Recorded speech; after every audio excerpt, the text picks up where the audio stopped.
বিদেশী বিতাৰণৰ নামত সংখ্যালঘু মুছলমানক অন্যায় অত্যাচাৰ চলাইছে বিজেপি চৰকাৰে।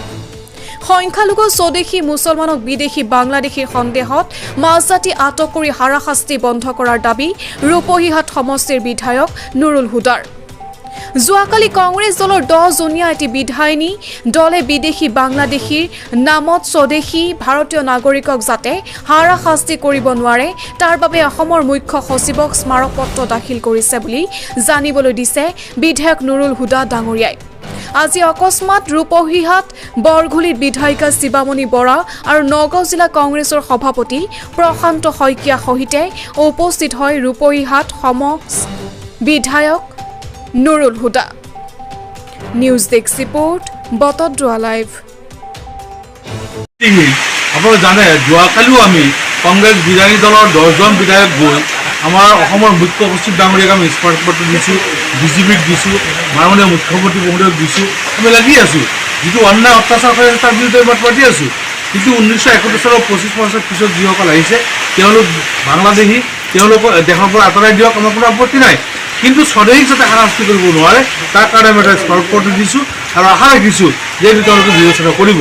এটা নিৰ্যাতন চলিছে হয়, যিসকল ভাৰতীয় নাগৰিক আমাৰ ইয়াতে জন্মগ্ৰহণ কৰি ইয়াতে শিক্ষকতা কৰি আছে, সেই শিক্ষকজনকো ইয়াৰ পৰা লৈ গৈছে। গতিকে আকৌ কাগজ পাতি চাই আকৌ ঘূৰাই পঠিয়াইছে। সেই হাৰাশাস্তিটো বন্ধ হ'ব লাগে। আমি এইটো কোৱা নাই যে বিদেশী নাই বুলি, যদি বিদেশী আছে যে অসম চুক্তিৰ আধাৰত 71 চনৰ 25 মাৰ্চ ধাৰ্য কৰা হৈছে আৰু সেইটো উচ্চতম ন্যায়ালয়ত সিদ্ধান্ত কৰি দিছে যে বিদেশী বিতৰণৰ বৃত্তি বছৰ 1971 চনৰ 25 মাৰ্চ। গতিকে 1971 চনৰ 25 মাৰ্চৰ পিছত যিসকল আহিছে তেওঁলোক তদন্ত কৰি উলিয়াই যাব, আপত্তি নাই। কিন্তু ইয়াৰ আগত যিসকল আছে তেওঁলোক কোনো ধৰণৰ হাৰাশাস্তি কৰিব নোৱাৰিব।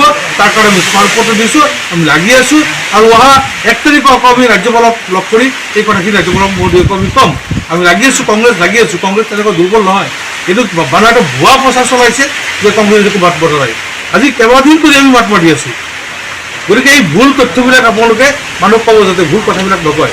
এইটোক দলে বিজেপিয়ে এইটোক ব্যৱহাৰ কৰি আছে। তেওঁলোকে স্মাৰকপত্ৰত কি লিখিছে অলপ চাওকচোন, স্মাৰকপত্ৰত কি লিখিছে তেওঁলোকে।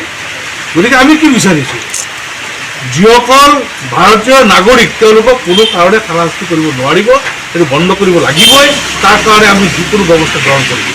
এইটো মানে তেওঁলোকৰ মানে অজ্ঞ, তেওঁলোক নাজানে। তাৰমানে 1997 চনত যেতিয়া ডি ভোটাৰ হৈছিল, সন্দেহযুক্ত নাগৰিকক চিহ্নিত কৰিছিল অগম চৰকাৰৰ দিনত, সেই সময়ত কিছুমান পুলিচ বিষয়ে বৰ্ডাৰ পুলিচে গলত বহি এচিৰ ওপৰত বহি আন্তঃজীৱ মানুহৰ নামৰ ওপৰত ডিবিলাক লগাই থৈছে। আৰু সেইবিলাক বহুত মানুহ আছে তেনেকৈ যিবিলাক দিনে হাজিৰা কাম কৰি খায়, ঠেলা চলাই খায়, ৰিক্সা চলাই খায়, তেওঁলোকৰ ওপৰত নোটিছ পঠিয়াইছে। তেওঁ নোটিছটো পোৱাই নাই, ৰাতিপুৱা ঘৰৰ পৰা উঠি কামত গুচি গৈছে। নোটিছটো নোপোৱাৰ কাৰণে তেওঁ কোৰ্টত যাব পৰা নাই। কিন্তু কোৰ্টত যেতিয়া 1 তাৰিখ, 2 তাৰিখ, 3 তাৰিখ, 4 তাৰিখ এবচেণ্ট হৈ গৈছে, লগতে এক্সপাৰ্টি অৰ্ডাৰ দিছে। সেই এক্সপাৰ্টি অৰ্ডাৰতো যিসকলক দিছে তেওঁলোক ভাৰতীয় নাগৰিক, তেওঁলোকৰ 51 চনৰ NRC আছে, 65 চনৰ ভোটাৰ লিষ্টত নাম আছে, 71 চনৰ ভোটাৰ লিষ্টত নাম আছে আৰু তেওঁলোকক এক্সপাৰ্টি অৰ্ডাৰ দি আজি এটা সমস্যাৰ সন্মুখীন কৰিছে। যোৱাকালি আমি এইটো দাবী উত্থাপন কৰিছোঁ, যিসকলক এক্সপাৰ্টি অৰ্ডাৰ দিছিলে সেইটো পুনৰীক্ষণ কৰিব লাগে, পুনৰ বিবেচনা কৰিব লাগে, আকৌ তেওঁলোকৰ প্ৰমাণ পত্ৰবিলাক চাব লাগে। গতিকে আশা কৰোঁ যাতে অন্যায় অত্যাচাৰখিনি বন্ধ কৰি নিয়ম মাফিক চুক্তি সাপেক্ষে বিদেশী বিতৰণ কৰা আমাৰ আপত্তি নাই। এই যে নিৰ্যাতন, কোনো নোটিছ নিদিয়াকৈ তেওঁ কোনো ধৰণৰ কেছ হোৱা নাই। আমাৰ এই যে যোৱাকালি এজন শিক্ষকক দিছিলে, বগামুখৰ পৰা এজন শিক্ষক, বগামুখ LP স্কুলত তাত লিখা পঢ়া কৰিছে, ইয়াত জন্মগ্ৰহণ কৰিছে, আপোনাৰ আম্বাগান হাইস্কুলত কৰিছে, হেৰিৰ পৰা মহম্মদ আলিয়া হাইস্কুল চিজুমাৰীৰ পৰা হাই ছেকেণ্ডেৰী পাছ কৰিছে। তাৰপিছত গৈ চাকৰি পাইছে। চাকৰি কৰাৰ পিছত তেওঁৰ নামত কোনো ধৰণৰ কেছ নাই, কোনো ডি ভোটাৰ নাই বা কেছো নাই, ভোটাৰ লিষ্টতো নাম আছে। আৰু সেই মানুহ সদায় ৰাতি উঠাই লৈ গৈছে। তাৰপিছত মই ফোন কৰি এছ পি ছাৰক ক'লোঁ, তেওঁ দেখা পাতি চাই আকৌ আমি এৰি দিছে। গতিকে এইবিলাক হাৰাশাস্তি বন্ধ কৰাৰ কাৰণে আমি লাগি আছোঁ আৰু নিশ্চিতভাৱে বন্ধ হ'ব লাগিব।